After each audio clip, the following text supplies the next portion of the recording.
हरि ओम नमस्कारम। आज का यह संदर्भ सभ्यता का सत्र ब्रह्मसूत्र है और पुनर्जन्म से संबंधित मेरे शोध कार्यों पर एक अध्याय प्रस्तुत करता है। अध्यात्म इतिहास के लेखन की नींव डालना मेरा मुख्य उद्देश्य है। अद्यपि मैं पुनर्जन्म और उसकी सार्थकता को महत्व तो नहीं देता हूँ और आदर्शवादी कर्मयोगी जीवन को वरीयता देता हूँ, किंतु अपने समाधि काल में 1998 से 2005 तक में मौन परमात्मा से प्रार्थना की थी कि जब तक मुझे पुनर्जन्म का उदाहरण प्राप्त न हो जाए तब तक धर्म एवं अध्यात्म क्षेत्र में जो दो दायित्व मुख्यतः आपने सौंपा है उसके अतिरिक्त पुनर्जन्म का पन्ना का कारण पुरुष मुझे नहीं बनाया जाए।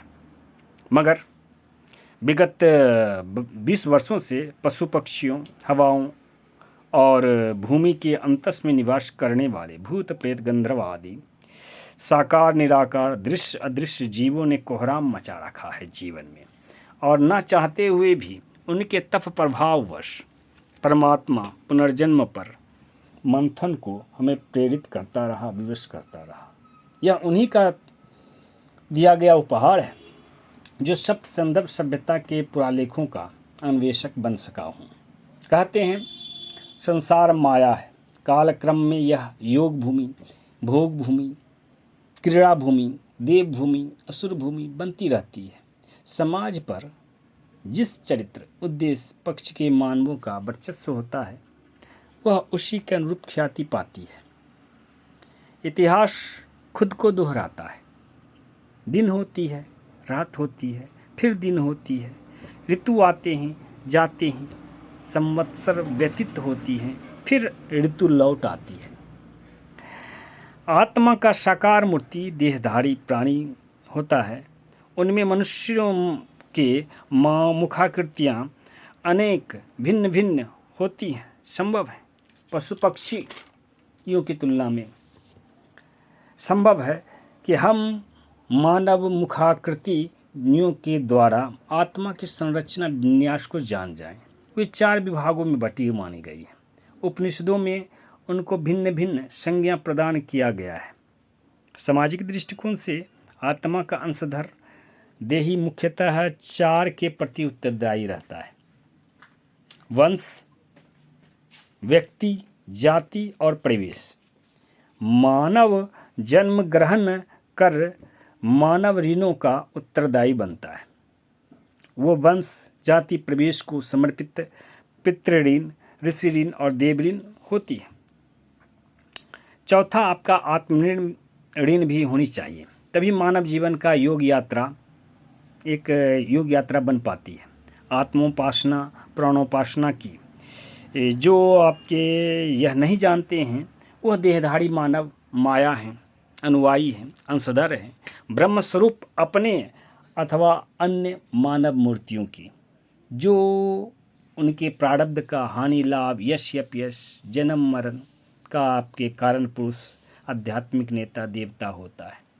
वर्तमान काल में प्रत्येक मानव, किसी का मन, किसी का बुद्धि, अहं, प्राण जैसे आध्यात्मिक अवयवों में एक प्रज्ञानों में से एक होता है। तभी वह देवीय आघात प्रतिघात से 100 वर्षों तक जीवित रह पाता है। त्रिआयामी व्यक्तित्व को, आत्मा को पुष्ट कर पाता है।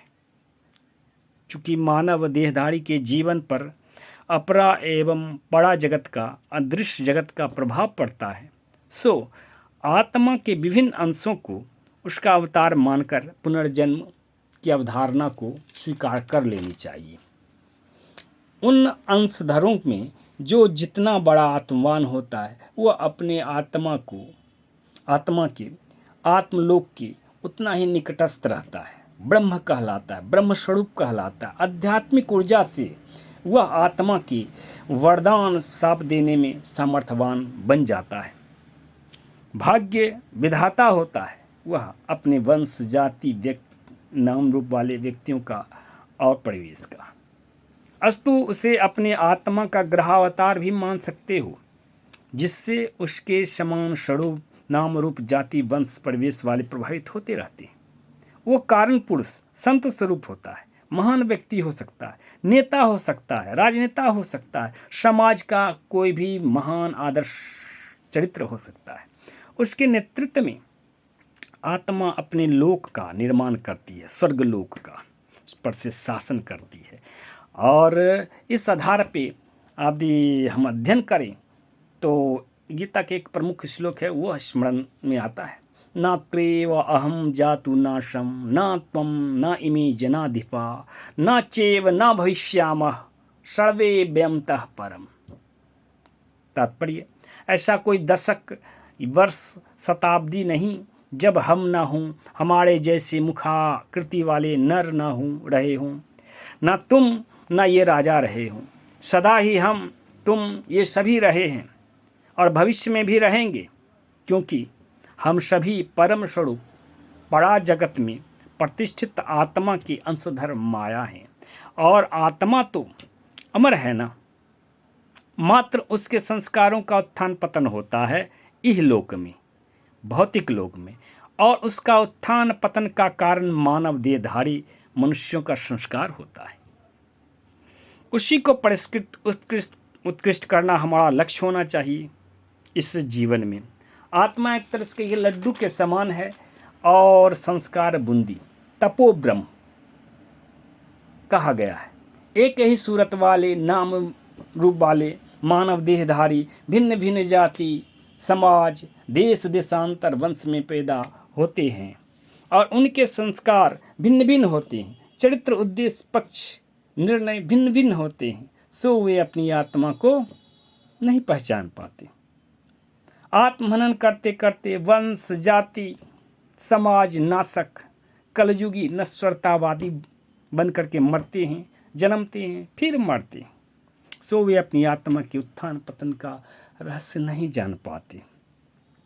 साधारण मनुष्य के रूप में आपका कर्तव्य होता है कि अपनी आत्मा को तपोबल से अपने उच्च स्वर्ग आसन पर आसीन रखें और उसे विकृत संस्कार से पतित होने से बचाएं, स्वयं भी सुखी रहें और अपने वंश, जाति, प्रवेश, नाम रूप वाले के सुख शांति प्रदान करने वाले एक साधन बने, निमित्त बने, कारण बने।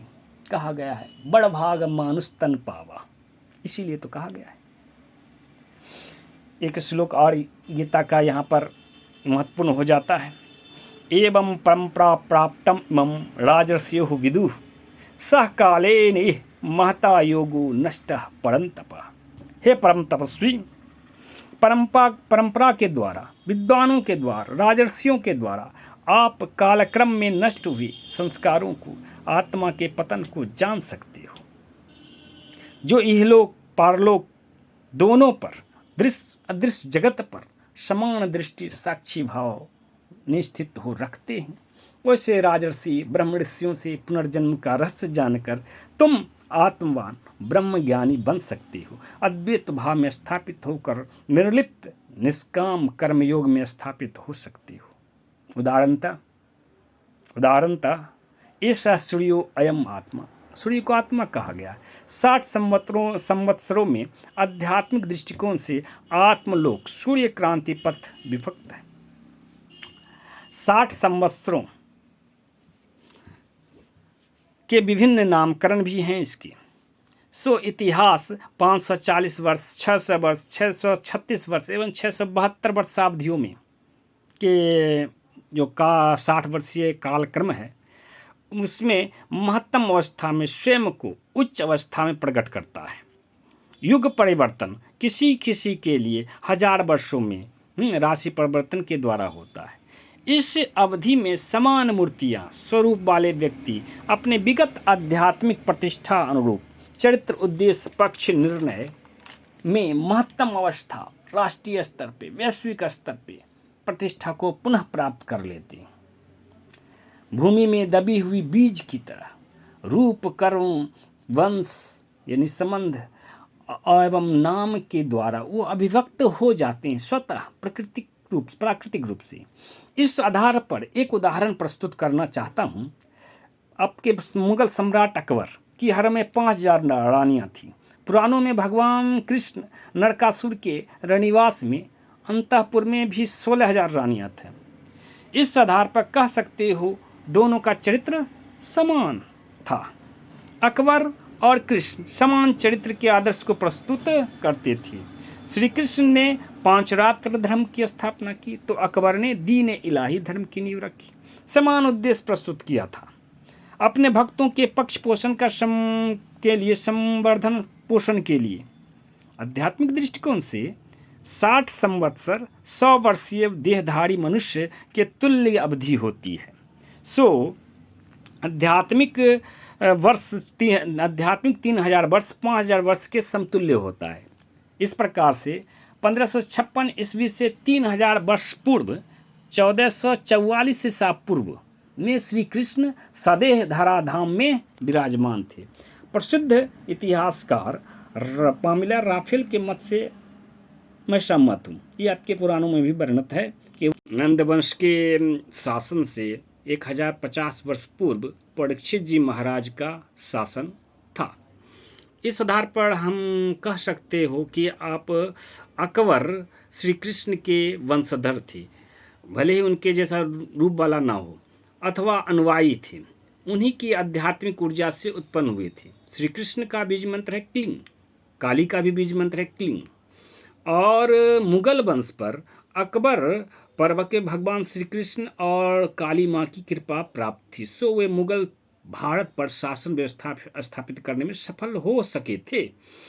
आपको ये जानकर हैरानी होगी कि मुगल जो थे मुसलमान बनने से पहले सूर्यवंशी राजा थे। अन्यथा आपके यदि ऐसा न होता, कृष्ण और काली की कृपा न होती, तो सिसोदिया राजवंश आपके दिल्ली आगरा पे सत्ता स्थापित होती कि कर सकती थी। अब सब संदर्भ सभ्यता के उत्खनन स्थल मोहनजोदड़ो से एक राजा की मूर्ति प्राप्त हुई है। उसकी सूरत आपके भारत के प्रधानमंत्री नरेंद्र मोदी जी से मेल खाती है। पुराविदों के अनुसार विश्व इतिहास में काडेरवाड़, जिसे मैं फरसा युग कहता हूँ, काडेरवाड़ युग में आपके मूर्तिकला का विकास मानव सभ्यता में हुआ था और भारत में भी हुआ था, सप्तसंदर्भ सभ्यता अंतर्गत। यह आपके 3500 ईसा पूर्व 3300 ईसा पूर्व से 2600 ईसा पूर्व की युग थी, परशुराम युग। तो इस युग में आपके सूर्यवंशी क्षत्रियों ने भारत एवं विश्व में वैदिक संस्कृति को प्रतिष्ठित किया था। तो नरेंद्र मोदी जी आपके जैसा जो था वो राजा जिसकी मूर्ति आप देख रहे हो, 2840 ईसा पूर्व में मोहनजोदड़ो का राजा रहा होगा। यह संभवतः विश्वसह या खटवांग की मूर्ति रही होगी। अभी इस पर शोध और भी अपेक्षित है, मात्र सूरत से काम नहीं चलेगा, चरित्र उद्देश्य पक्ष में भी आपकी तुलनात्मक अध्ययन करनी पड़ेगी। तो नरेंद्र मोदी जी भी राम मंदिर, राम जन्मभूमि मंदिर की उपज हैं। कहना नहीं होगा कि भगवान राम की कृपा उन पर वरदहस्त प्राप्त है उनको, तभी और भाजपा की नींव भारत में मजबूत करने में सफल हुई। मैं भी राम भक्त हूँ। मेरी भी एक मूर्ति आपके भारतीय पुरातत्व संग्रहालय अब नई दिल्ली में रखी हुई है। संयोग देखिए, मैं पुनर्जन्म और सप्तसंदर्भ सभ्यता पर शोध कार्य कर रहा हूँ। पुराविदों के अनुसार यह मुखरा किसी पुजारी का या पुरोहित जी का है। क्या पता मैं भारत का महान राष्ट्र पुरोहित या राजर्षि बन जाऊं, या ये तो भविष्य के गर्भ में है, संसार मुझे किस रूप में याद करेगा। किंतु इस ब्रह्मसत्र के माध्यम से आध्यात्मिक इतिहास लेखन की जो परंपरा मेरी कामना थी वो स्थापित करना चाहता हूँ। वसुधैव कुटुंबकम की स्थापना में पुरालेखीय इतिहास और अध्यात्म ज्ञान का महत्वपूर्ण उपयोगिता संभव है। मैक्स मुलर के अनुसार वेद का महत्व 2 तरह से, एक भारत के इतिहास के संदर्भ में और दूसरा विश्व इतिहास के लिए। विश्व इतिहास के कई पृष्ठ वेद पुराणों के माध्यम से सुस्पष्ट होते हैं। इतिहास को आध्यात्मिक दृष्टिकोण से पढ़िए तो अनुभव होगा कि ईश्वर हमारे कार्यों के साक्षी हैं और मानव जीवन मात्र निमित्त है। पुनर्जन्म होता है और चरित्र अध्यात्म का इतिहास की पुनरावृत्ति होती रहती है। हमें मानव जीवन अपने वंश, जाति, समाज, परिवेश समान नाम रूप वाले की उत्कर्ष के लिए मिला है और विध्वंसक शक्तियों से परहेज रखकर रचनात्मक कार्यों को फैलाकर वसुधैव कुटुंबकम को स्थापित करके हम आत्मवान बन सकते हैं। एक श्लोक है अंत में, न त्वेवाहम जातु नाशम न त्वं न इमे जनाधिपा न चैव न भविष्यामः सर्वे वयमतः परम। इसी पंक्तियों के साथ इस ब्रह्मसत्र को यहाँ समापन प्रदान करता हूँ। धन्यवाद।